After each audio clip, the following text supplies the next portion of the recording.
juntos acá, en esta mañana. La idea es que nosotros vamos, en medio de estos tiempos, alabar el nombre del Señor y buscar a Dios juntos. Notamos la ausencia de varios hermanos. Bueno, esperemos que cuando nos acomodemos, ya en el lugar donde el Señor ha provisto, entonces podamos todos juntos poder estar. Damos gracias al Señor. Bueno, vamos a continuar con el tema que nos compete. Queremos saludar a quienes se conectan por Facebook y a quienes después de grabado ya este mensaje también igual lo van a ver. Estamos llevando una secuencia de enseñanzas que hemos llamado Provisiones de la Cruz. Hemos estado hablando de varios tópicos dentro de esa secuencia, y hoy queremos hablar sobre 4 niveles del perdón. Pero si usted me lo permite, yo quiero dejar que sea la palabra de Dios ministrando a su vida. Cuando yo digo que quiero dejar, es porque a menudo, casi siempre, la mayoría de las veces, nosotros como predicadores somos muy aplicativos. ¿Qué significa que somos muy aplicativos? Que cuando tomamos un pasaje, un texto de la Biblia, no podemos evitar empezar a aplicarlo, ¿no?, a nuestra vida. Y entonces vienen exhortaciones y vienen, bueno, motivaciones. Y esto puede llegar a generar también un efecto psicológico. Es decir, que cuando esto queda, la aplicación del pasaje queda en nuestra mente,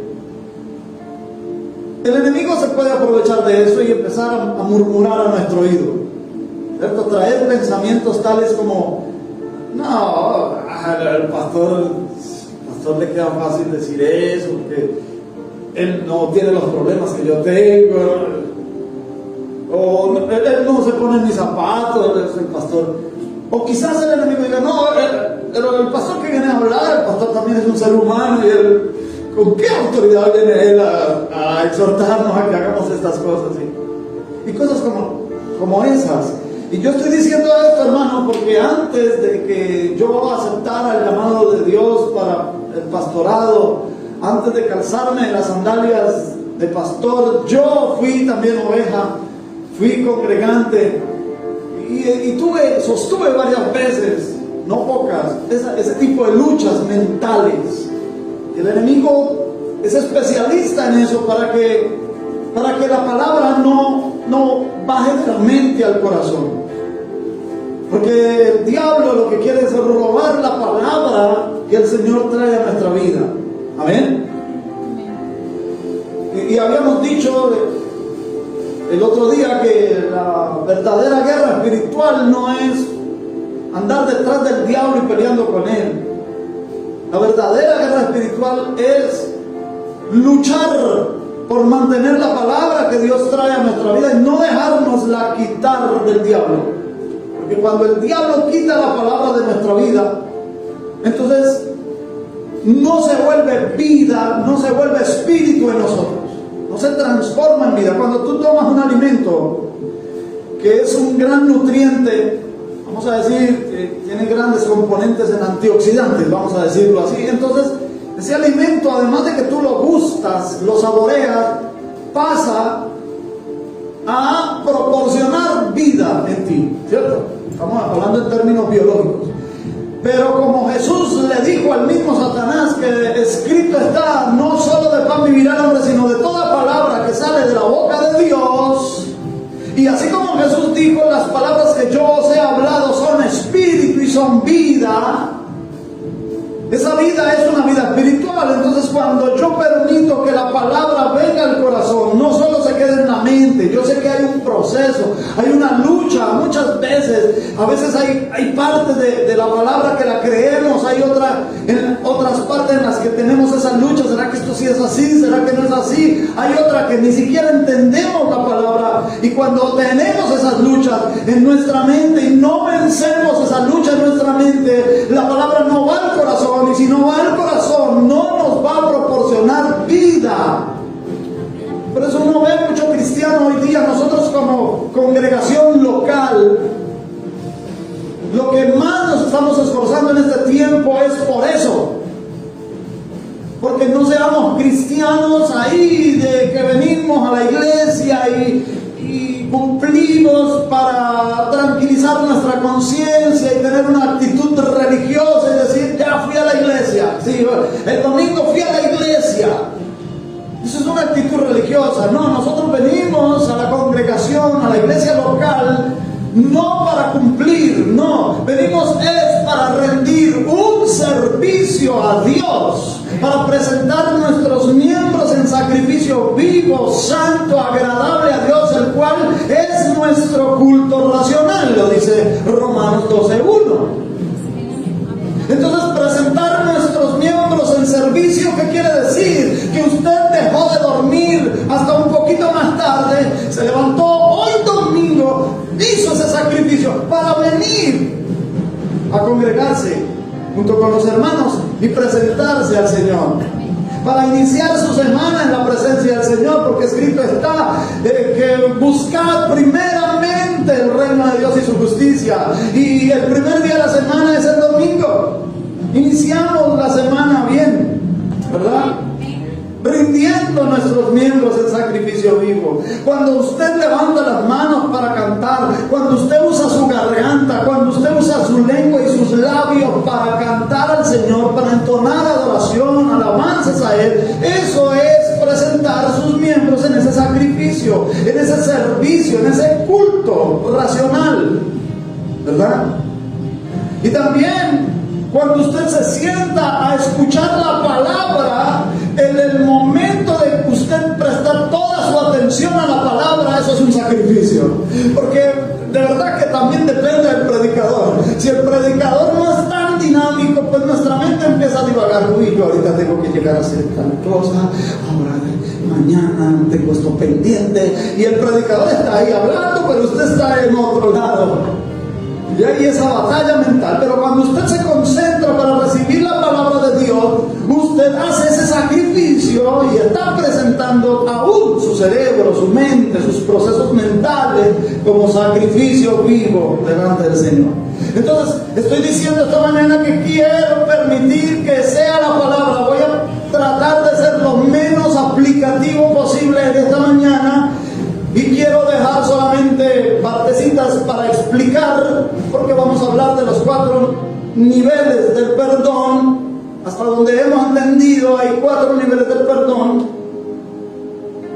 Y quiero que esto sea entendido directamente por el Espíritu Santo a su vida. Que sea una administración del Espíritu Santo a su vida. Que Él sea el que lleve la aplicación a su vida. Entonces déjenme, yo hablo del primer nivel del perdón. Entonces vamos a ir a Efesios capítulo 1, versículo 7. Esa es la epístola del apóstol Pablo a los Efesios capítulo 1, versículo 7. Hablando del amado, en el versículo 6 habla del amado. ¿El amado quién es? Jesús, Jesucristo, el Hijo de Dios. Hablando del amado, el verso 7 dice, en quien, o sea, en el amado, tenemos redención. Esa palabra es importante, ahorita la vamos a tratar de explicar y traer la relación. Tenemos redención por su sangre, el perdón ¿de qué? De pecados, según las riquezas de su gracia. Este es el primer y más importante nivel de perdón. Todos los niveles son importantes, pero este es más importante. ¿Por qué? Porque representa nuestra vida eterna. Este nivel de perdón es un perdón otorgado por Dios y que nos da vida eterna. Nos perdona nuestros pecados. Ahora, cuando aquí se habla de redención, está trayendo a la memoria la fiesta que el Señor estipuló en Israel desde el Antiguo Testamento en el libro de Levíticos, capítulo 23, 7 fiestas del Señor. La primera de ellas era la Pascua. Y en la Pascua se efectuaba una redención, un pago, un rescate. La Pascua que se hizo en en Egipto por Israel, no solo era para no matar a los primogénitos en Egipto del pueblo de Israel, sino para ser sacados del pueblo de Egipto, de la tierra de Egipto, para ser liberados de la esclavitud de Egipto. Entonces, cuando aquí la palabra redención aparece y dice redención por su sangre, quiere decir que Cristo derramó su sangre para pagar por el rescate de nuestras vidas que estaban sometidas al pecado y dirigidas a una condenación eterna. Entonces, este perdón de pecados tiene que ver con un perdón eterno. Ese es el primer nivel del perdón, el más importante para nosotros. Lograr este perdón, dice aquí Pablo, que es por las riquezas de su gracia. La gracia de Dios es infinitamente rica, inagotable, ni siquiera se puede contar, es inescrutable. Ahora que nos acercamos a las elecciones, usted va a encontrar muy seguido por las noticias esa palabra, los escrutinios, el contaje. Se puede contar los votos, ¿no? Se está haciendo el escrutinio de esos votos, es contar los votos. Entonces, cuando se dice que es inescrutable algo respecto a Dios, es porque no se puede contar, es innumerable, es infinito. La gracia de Dios no se agota. No importa el pecado o los pecados que nosotros hayamos cometido, no hay pecado que no pueda ser perdonado por Dios. Usted ya estará pensando, sí, hay uno que Dios no perdona. Pero eso es aplicable, y no tengo tiempo para meterme ahí, eso es aplicable solo para los que ya son cristianos, para los que ya poseen la vida eterna, no para los que profesan tener vida eterna. Hay gente que profesa tener vida eterna, pero no posee la vida eterna. Por ejemplo, perdónenme, los mormones profesan vida eterna, los testigos de Jehová profesan vida eterna, los musulmanes profesan vida eterna. Y de alguna manera las religiones hinduistas y budistas que creen en la reencarnación, esa es la idea que ellos tienen de la vida eterna. Y la profesan, pero no la poseen, porque la Biblia nos dice que para poseer la vida eterna necesitamos el perdón de nuestros pecados.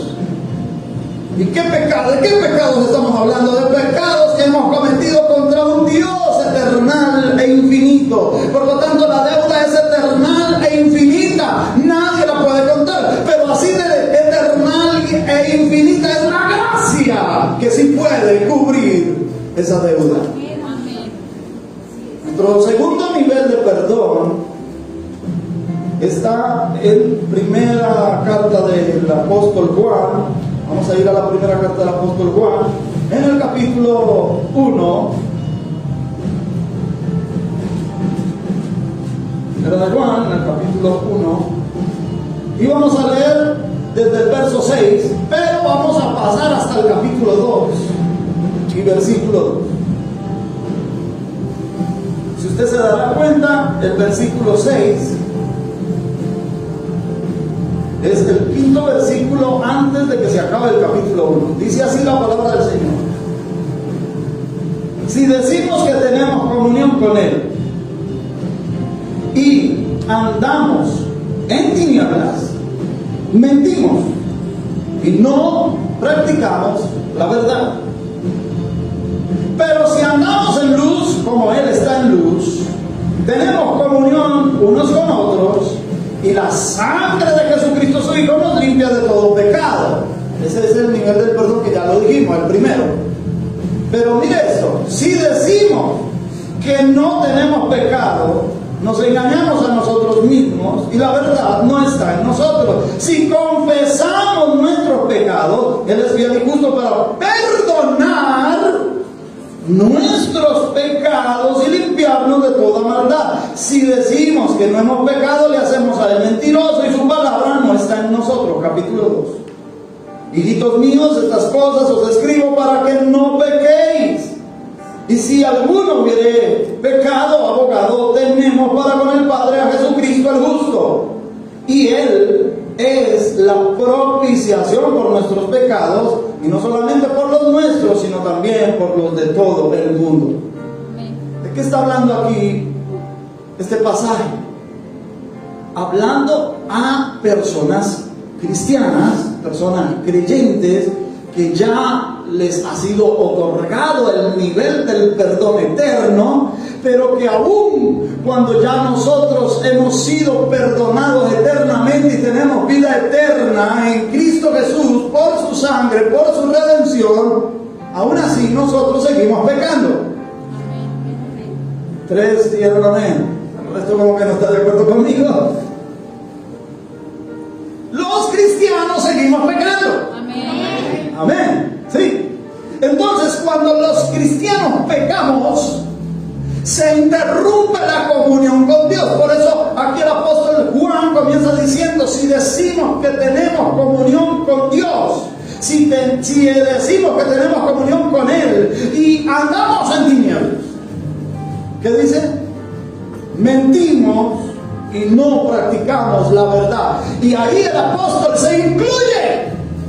Mentimos, si decimos, pero mentimos y no andamos en la verdad. Esto es para gente que ya tiene el nivel de perdón eterno, pero que después pecamos. Y cualquier pecado que cometamos interrumpe la comunión con Dios. ¿Cómo lograr restablecer la comunión con Dios? Obteniendo este segundo nivel de perdón. Un perdón para restablecer la comunión. Entonces, tenemos el perdón eterno, pero ahora estamos hablando del perdón para la comunión, para restablecer la comunión. Por ejemplo, si yo cometiese un pecado que fuese ofensivo, claro que todo pecado es ofensivo para Dios, que fuese ofensivo no solo para Dios, sino también para la iglesia, yo pierdo mi comunión ya no va a ser la misma ni con Dios ni con la iglesia. Entonces tengo que buscar el perdón de Dios y tengo que buscar el perdón de la iglesia. ¿Me estoy dando a entender?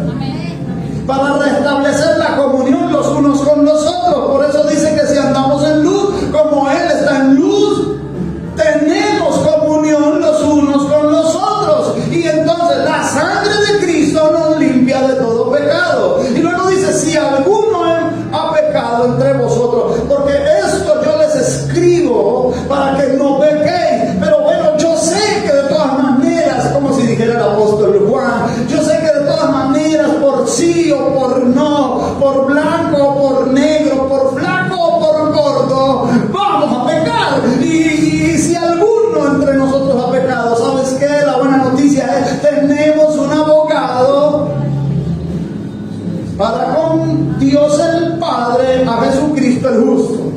¿Verdad que sí? Y luego entonces dice: y Él es la propiciación. Cristo, ya lo habíamos hablado en una oportunidad, la propiciación es aplacar la ira de Dios. Así como la redención es un pago para rescatarnos del pecado, para rescatarnos de la esclavitud, la propiciación es también como un pago que se le hace a Dios para vindicarle de la honra y la gloria que le es quitada por causa del pecado humano. ¿Y por qué el pecado humano le quita gloria y honra? Porque el ser humano fue creado, fue hecho a imagen y semejanza de Dios. Y no solo eso, Dios lo dejó como Señor de la creación terrenal. Y el hombre peca y se rebela contra Dios y le quita gloria a Dios respecto al resto del universo. Entonces esa gloria y esa honra hay que hacer justicia, pero nosotros no podemos hacer justicia en cuanto a Dios. El que puede hacer justicia en cuanto a Dios es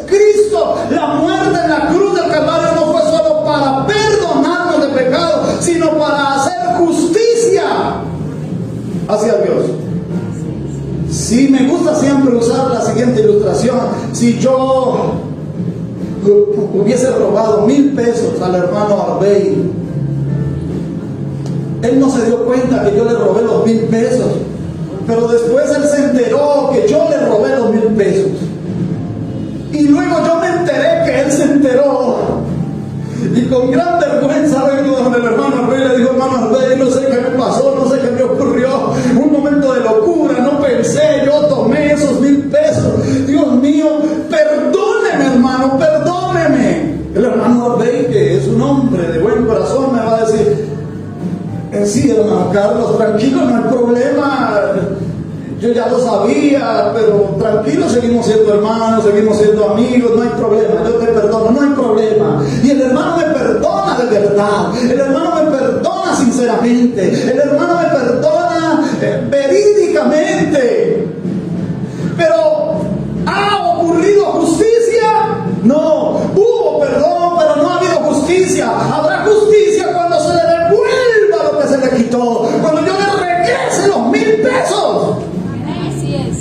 Lo mismo pasa con Dios. Por eso también en las fiestas del Señor estaba la redención, que estaba figurada en la Pascua, pero en el mes séptimo estaba otro sacrificio que se llama la expiación.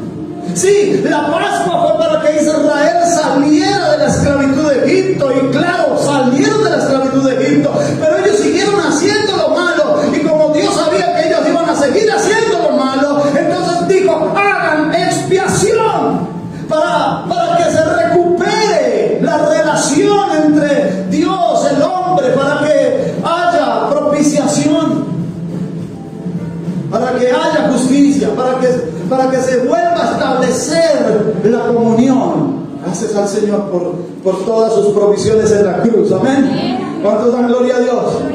Entonces tenemos el primer nivel del perdón, que es eterno, es el que nos da vida eterna. Gracias, Señor, por eso. Pero después de eso nosotros seguimos pecando y hay que resolver esos problemas. Cualquier pecado que cometamos, vengamos a confesarlo. Dice la palabra del Señor aquí. Juan dice: si confesamos nuestros pecados, Él es fiel y justo para perdonar nuestros pecados y limpiarnos de toda maldad. ¿En qué se basa ese perdón? En la fidelidad de Dios y en la justicia de Dios. Hay que hacer justicia. No podemos ser injustos hacia Dios. ¿Cómo podríamos serlo? Eso fue lo que dijo José cuando la mujer de Potifar quiso acostarse con él. Le dijo: pero ¿cómo he de pecar contra Dios y contra mi señor Potifar? ¿Cómo he yo de hacer una injusticia a aquellos que me han hecho bien? Si nosotros pensáramos en eso cada vez que fuéramos a pecar, bueno, de todas maneras metemos la pata, pero hay que confesar nuestro pecado. ¿Y qué es confesar el pecado, hermano Carlos? Confesar el pecado no es decir, como lo que enseña la iglesia tradicional: por mi culpa, por mi culpa, por mi gran culpa. Confesar el pecado es decir: Señor, me pongo de acuerdo contigo que he pecado, he hecho lo malo delante de ti, y así como tú aborreces este pecado, yo también lo aborrezco. Ejemplo, la mentira. Personas que tienen problemas con la mentira. Yo creo que todos alguna vez hemos dicho mentiras. Todos alguna vez nos hemos visto incluso obligados a decir mentiras. Pero otra cosa es el mentiroso profesional, es decir, la persona que no tiene necesidad de decir la mentira, pero la dice. La dice. Como el otro que llega y dice: yo tengo un tío que compró una camioneta que es computarizada, se maneja sola, se estaciona sola, tiene cámaras de seguridad, tiene sensores de movimiento, tiene GPS, tiene todo eso. Entonces el mentiroso profesional, para no dejarse echar agua, dice: eso no es nada, yo tengo una abuelita que tiene una finca, que tiene una vaca, que tiene 7 ubres, la una da leche, la otra da vino, la otra da miel, etc. Por favor, ¿no? Entonces, mentirosos profesionales, hermano. Entonces la Biblia dice en Proverbios: 6 cosas aborrece Jehová y aún 7 abomina su alma. Y una de las cosas que encabeza la lista es la lengua mentirosa. Si Dios aborrece la lengua mentirosa y yo digo mentira, yo debo venir al Señor confesando mi pecado, es decir, diciendo lo mismo que Dios dice respecto a este pecado. Y después de tanto que yo confieso después de tanto que yo diga, Señor, me pongo de acuerdo contigo, aborrezco este pecado, así como tú lo aborreces, yo te aseguro que tú resultarás aborreciendo ese pecado. O esa iniquidad.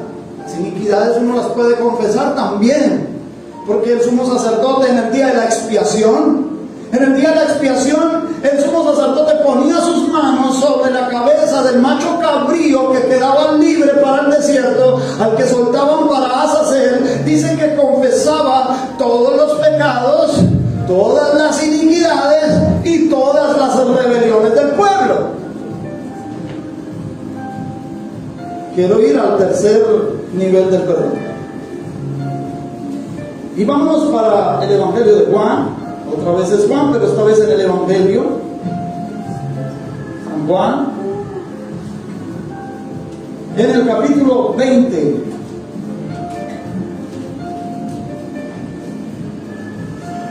Juan capítulo 20, versículo número 23.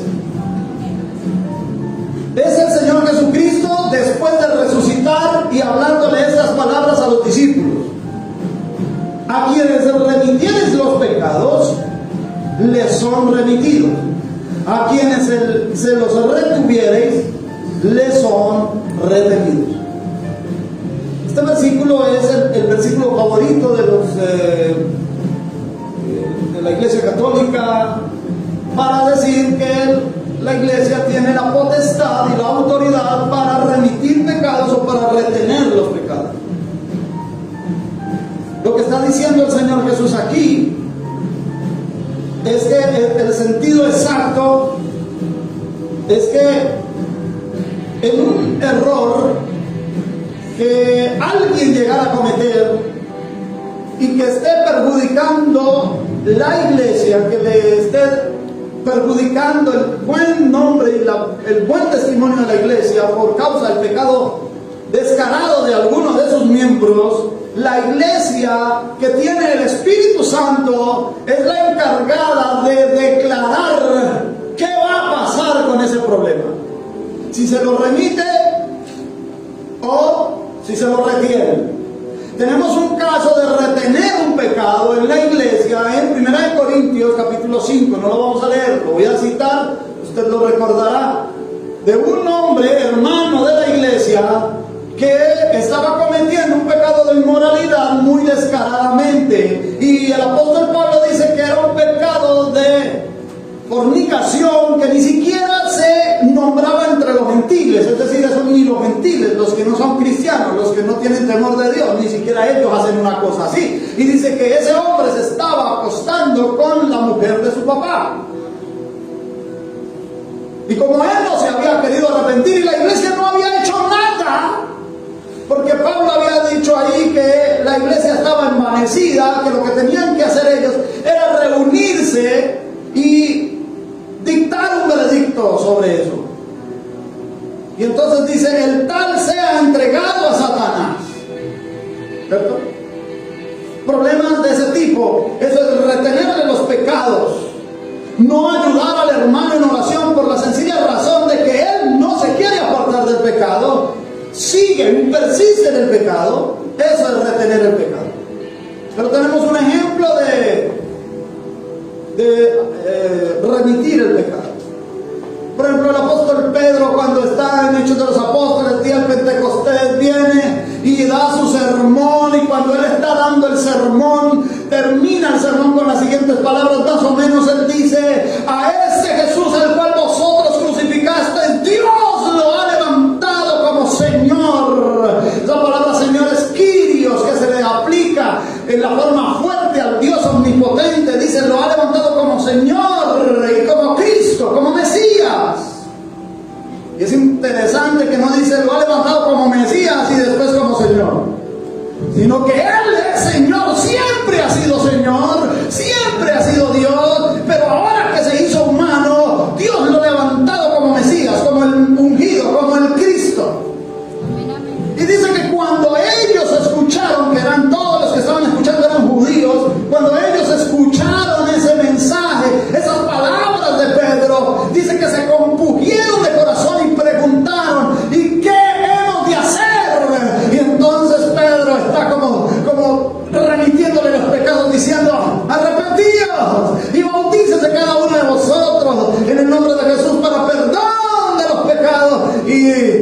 recibiréis el don del Espíritu Santo. En ese momento Él está declarando por el Espíritu Santo que lo ha llenado, y en presencia de la iglesia que estaba ahí, diciendo: sus pecados son remitidos si ustedes hacen esto y hacen esto. Arrepentíos y bautícense. Ese es el tercer nivel de perdón. Entonces tenemos el nivel del perdón eterno, tenemos el nivel del perdón para comunión, ¿amén?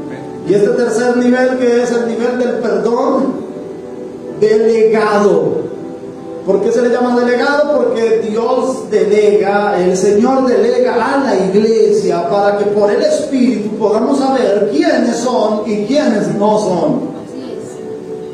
Y a los que no son les vamos a decir: arrepentíos. Y a los que son, pues si no se arrepienten y no se apartan, se les retiene. Y por causa de retenerse de un pecado a alguien, viene el cuarto nivel del perdón, que es el perdón de disciplina. Y para ello vamos a ir a San Mateo capítulo 6. Vamos a leer desde el verso 14 y el verso 15. Dice la palabra del Señor. Después de que el Señor habla del Padre Nuestro, eso es interesante. Después de que nos enseña a orar, dice lo siguiente: porque si perdonáis a los hombres sus ofensas, no dice a vuestros hermanos, sino a los hombres en general, sus ofensas, os perdonará también a vosotros vuestro Padre Celestial. Mas si no perdonáis a los hombres sus ofensas, tampoco vuestro Padre os perdonará vuestras ofensas. Y algunos han confundido cuando leen este texto: ay, Dios mío, entonces yo pierdo mi salvación si yo no perdono. No, ¿por qué? Uno es el nivel del perdón eterno, eso es un nivel que ya se te otorgó. Ahorita, si tú no tienes un corazón perdonador hacia lo que te hacen a ti, o muchas veces cuando la persona ha cometido una falla, cuando ha cometido una falta y su corazón está endurecido, requiere de disciplina. De lo de la disciplina vamos a hablar ya un momento.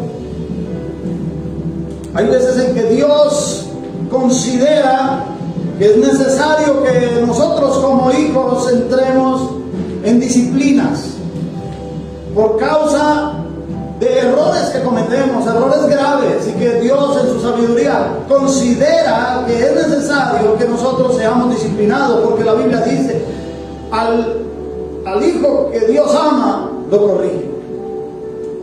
Si no nos amara, nos dejara sin corrección, para que nos perdamos. Pero como nos ama y no quiere que nos perdamos, nos corrige. Entonces nos entra en una disciplina.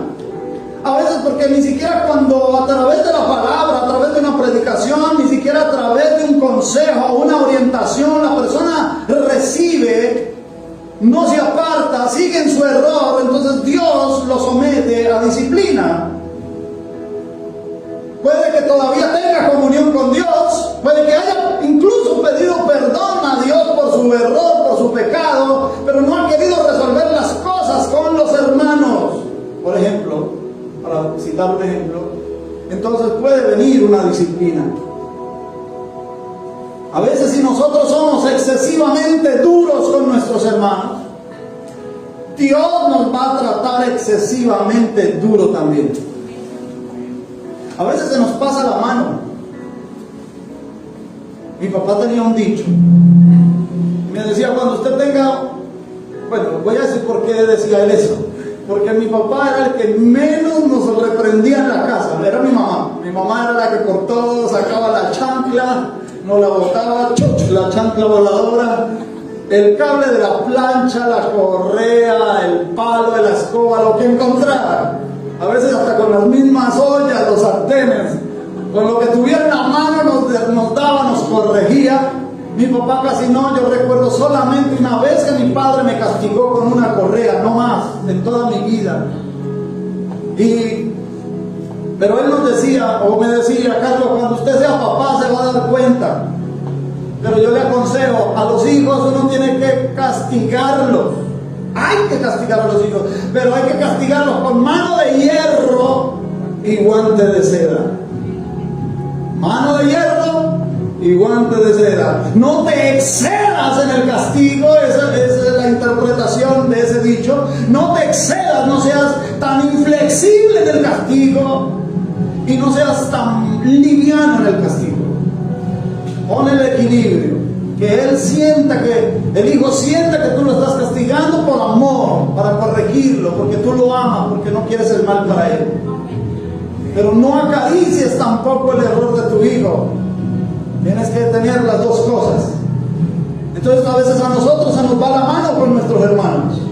A veces los criticamos de más, a veces los condenamos, a veces los señalamos tanto que nos volvemos inclementes hacia nuestros hermanos. Y entonces cuando ya nuestro corazón se vuelve así, endurecido tanto que ni siquiera hay temor de Dios de salir frente a una cámara, un video y no predicar de Cristo, sino predicar de fulano de tal, pastor fulano de tal, profeta fulano de tal, tú eres hijo del diablo. Y así se está predicando ahora. Eso ya es una evidencia de un corazón que la clemencia ha estado adormecido en su corazón contra sus hermanos. No tiene misericordia, ni compasión, ni autocompadecimiento hacia sus hermanos y está emitiendo juicio y condenación y llamándolos como no debería llamarlos, usando el poder de la semejanza de la peor manera. Entonces cuando la mano se nos pasa contra nuestros hermanos, Dios tendrá que tratarnos a nosotros excesivamente duro también, como lo hizo con Saulo. Se le apareció en el camino: Saulo, Saulo. Él no le dijo: ¿por qué estás persiguiendo a mis hijos? ¿Por qué estás persiguiendo a la iglesia? Está diciendo: ¿por qué me persigue? Lo que es con ellos es conmigo. Tú puedes ser muy hijo de Dios, pero hay otros que también son hijos de Dios y hay que respetarlos. Hagan lo que hagan. Hay que denunciar el pecado. Sí, hay que denunciar lo malo que dicen o lo que predican, pero no estar en contra de la persona. Amar a la persona. Por lo general, este tema se toca cuando se nos pregunta sobre la homosexualidad, si la iglesia acepta o no a los homosexuales. Claro, la iglesia acepta a los homosexuales porque Dios acepta a los homosexuales, los ama a los homosexuales, pero se niega en dejarlos así. Claro que nosotros abrimos nuestros brazos para que los homosexuales vengan y conozcan la verdad y les ayudamos a recuperar su heterosexualidad. No condenamos a la persona, condenamos sus prácticas. Y a veces cuando nos pasamos de la raya, Dios nos tiene que también tratar de esa forma y entramos en disciplina. Por ejemplo, cuando este hombre paralítico, que sus amigos lo descendieron rompiendo el techo de una casa y lo descendieron con cuerdas para que estuviera delante de Jesús, y Jesús le dijo: hijo, tus pecados te son perdonados. Enseguida ese hombre recibió sanidad, porque muy probablemente este hombre tenía una disciplina de parte de Dios y solo faltaba esa declaración del perdón para que se levante la disciplina. Mientras tú hayas cometido un error, y puedes que tú te hayas arrepentido del error y hayas pedido misericordia a Dios y Dios te haya perdonado y hayas restablecido la comunión con Dios, pero Dios considere que tú necesitas, o que yo necesito, entrar en disciplina, esa disciplina no se va a levantar hasta que Dios lo considere, hasta que Dios decrete ese otro nivel de perdón. Cuando te diga: te perdono por la disciplina que te impuse, vas a salir de la disciplina. Si no, no, aunque tengas comunión con Dios. Me gustaría que leyéramos en el segundo libro de Samuel, en el capítulo 12, para poner este ejemplo en la lectura de la Biblia, sin interpretarlo mucho, sin aplicarlo mucho, que el Espíritu Santo lo aplique a nuestra vida. Capítulo 12, vamos a leer desde el verso 1. Dice así: Jehová envió a Natán. Natán era un amigo de David, pero también era un profeta. Jehová envió a Natán a David, y viniendo a él dijo: había dos hombres en una ciudad, el uno rico y el otro pobre. El rico tenía numerosas ovejas y vacas, pero el pobre no tenía más que una sola corderita que él había comprado y criado, y que había crecido con él y con sus hijos juntamente, comiendo de su bocado, bebiendo de su vaso y durmiendo en su seno, y la tenía como una hija. Y vino uno de camino al hombre rico, y este no quiso tomar de sus ovejas y de sus vacas para guisar para el caminante que había venido a él, sino que tomó la oveja de aquel hombre pobre y la preparó para aquel que había venido a él. Entonces se encendió el furor de David en gran manera contra aquel hombre, y dijo a Natán: vive Jehová. Esto es un juramento. Cuando tú leas esto en la Biblia: vive Jehová, en cuya presencia estoy. Y esas cosas es una expresión de juramento. Y aquí está David jurando: vive Jehová, que el que tal hizo es digno de muerte, y debe pagar la cordera con 4 tantos, porque hizo tal cosa y no tuvo misericordia. Verso 7. Entonces dijo Natán a David: tú eres aquel hombre. Así ha dicho Jehová, Dios de Israel: yo te ungí por rey sobre Israel, y te libré de la mano de Saúl, y te di la casa de tu señor y las mujeres de tu señor en tu seno. Además te di la casa de Israel y de Judá, y si esto fuera poco, te habría añadido mucho más. ¿Por qué pues tuviste en poco la palabra de Jehová, haciendo lo malo delante de sus ojos? A Urías Eteo heriste a espada, y tomaste por mujer a su mujer, a él lo mataste con la espada de los hijos de Amón. ¿Por qué había? Es la pregunta que hace Dios a David: ¿por qué hiciste eso, David? Teniendo tanto, ¿por qué lo hiciste? ¿Por qué tuviste un poco la palabra de Jehová? ¿Por qué?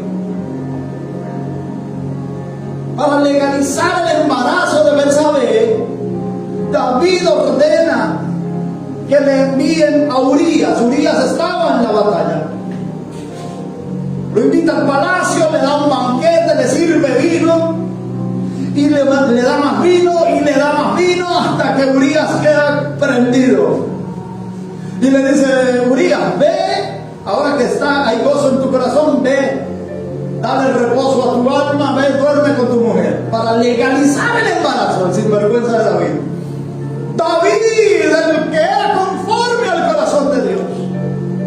Aquí cualquiera de nosotros podemos meter la pata. Y entonces Urías dice que la Biblia dice que era tan noble que él saliendo del palacio dijo: no, pero yo cómo puedo hacer esto, mis compañeros están allá durmiendo a la intemperie, con un ojo abierto, porque no saben a qué horas el enemigo los puede atacar, y yo bien tranquilo entrando a mi casa, durmiendo con mi mujer. No es justo. Aunque estaba con sus tragos, se quedó en las puertas del palacio durmiendo. Y David se enteró, y le salió mal el plan. Entonces no tuvo más remedio sino que escribir una carta, y le dijo: Urías, lleva esta carta al general. La selló con su sello, y Urías portó su decreto de muerte.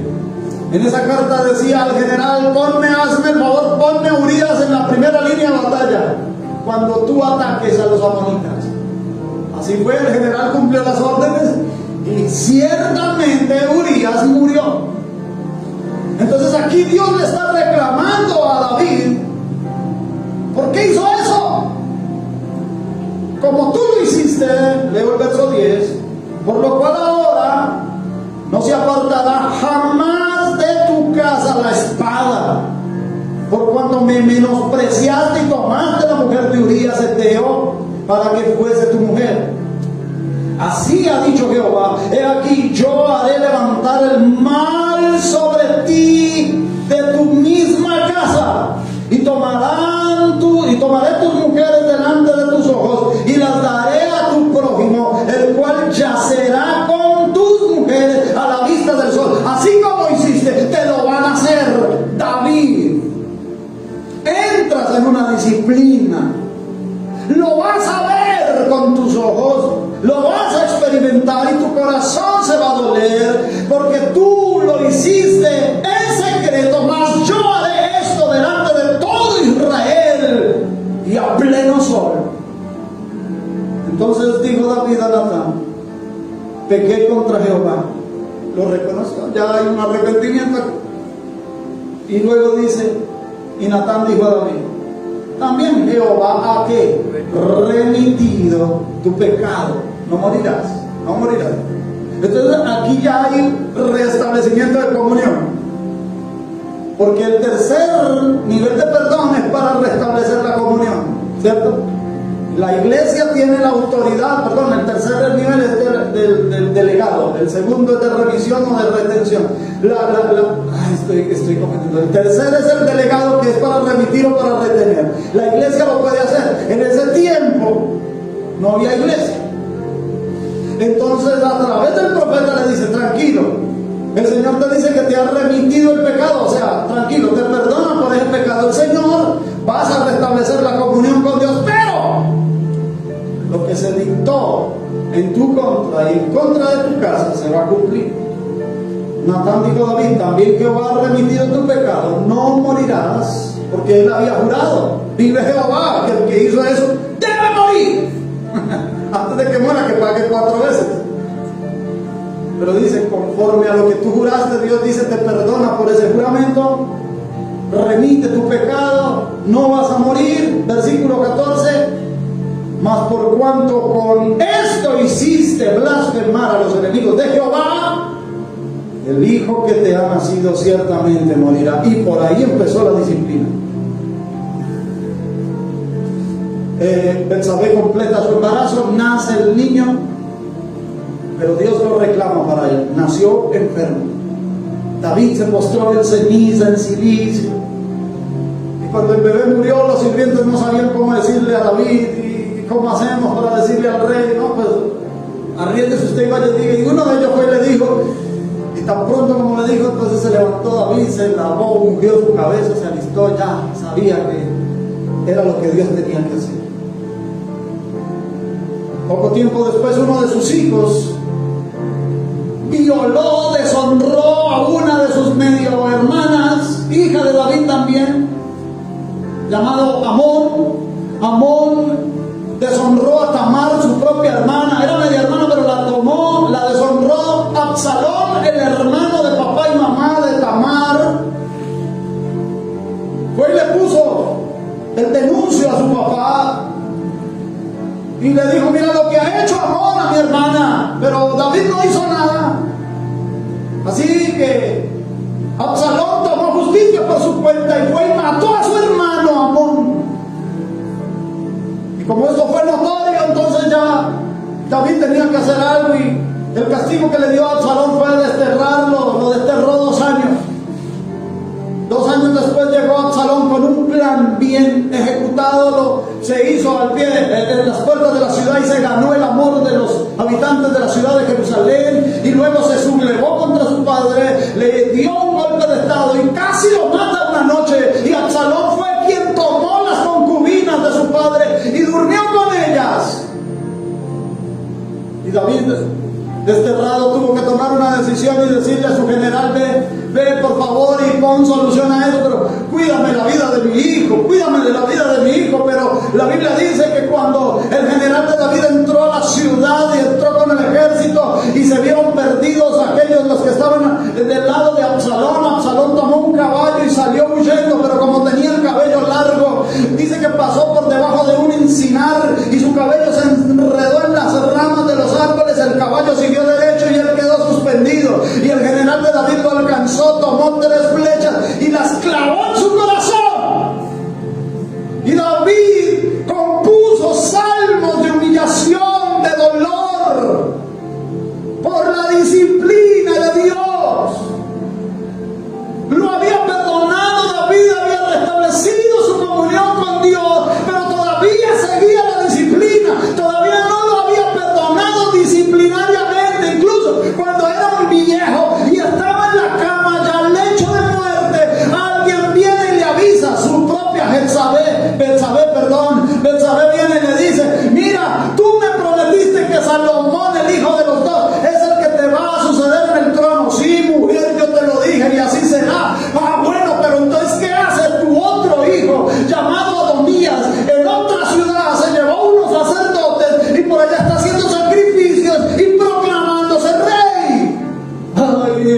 en los momentos de la muerte, David, dolido por lo que había ocurrido en su familia. A veces la disciplina dura hasta la muerte, por un pecado tan grave como el que hizo David. A veces nosotros tenemos que tomar la conciencia y no confundir lo que es el perdón. A veces se predica y se enseña mal sobre el perdón cuando no se entienden estos 4 niveles del perdón. Vamos a recordarlos y vamos a orar. El primer nivel del perdón es el perdón eterno, el que nos proporciona vida eterna. Ya cualquier pecado que tú y yo cometamos no nos va a quitar la vida eterna, pero lo que pasa es que interrumpe la comunión con Dios. Entonces tenemos que pedir perdón para el perdón de comunión, para que se restablezca la comunión, tanto con Dios como con nuestros hermanos. Por eso en la cena del Señor es bueno, es oportuno que en ese mismo momento en que vamos a participar nos examinemos y restablezcamos comunión los unos con los otros, con Dios y unos con nosotros. Y el tercer nivel del perdón es el perdón delegado que la iglesia por el Espíritu Santo, no un miembro de la iglesia, no el pastor de la iglesia, no, es la iglesia en su conjunto la que por el Espíritu Santo discierne quién es y quién no es cristiano, quién ha restablecido su comunión con Dios y quién no la ha querido restablecer. Y la iglesia puede retener un pecado o puede remitir un pecado a través de la comunicación del Evangelio para decir: mira, arrepiéntete de tus pecados, restablece tu comunión con Dios, no te vayas a buscar una disciplina, porque si viene una disciplina, entonces ya viene este 4º nivel del perdón. Y ahí, hermanos queridos, podemos clamar, ayunar, vigilar, hacer lo que tú quieras. Si quieres, cambia tu posición, la cabecera de tu cama. Si quiere vaya y duerma en la punta de una pirámide, lo que quieras hacer, pero no se te va a levantar la disciplina, sino hasta que Dios lo determine. Así que seamos humildes. Por eso tenía mucha razón el apóstol Juan: hijitos, yo os escribo esto para que no pequéis. No nos conviene pecar. Bueno, pero si alguno pecare entre vosotros, no nos deja el Señor así nada más. Abogado tenemos para con Dios, a Jesucristo el justo. Gracias, Padre, por tu palabra. En el nombre de Jesús, gracias por permitirnos entender tu palabra, Señor. Gracias por mis hermanos, por estar atentos a ella. Te glorificamos, te bendecimos, te damos gloria y honra. Gracias, Padre. Ayúdanos a caminar con cuidado en tu camino. Ayúdanos a reconocer nuestras faltas y nuestros pecados. Ayúdanos a tener conciencia de no ser tan duros con nuestros demás hermanos, porque con la vara con que nosotros medimos, también seremos medidos. Señor, ayúdanos a conducirnos bien como iglesia local, que sean estas cosas, detalles de tu doctrina, que nos haga ser puntas de lanza. En el nombre de Jesús de Nazaret.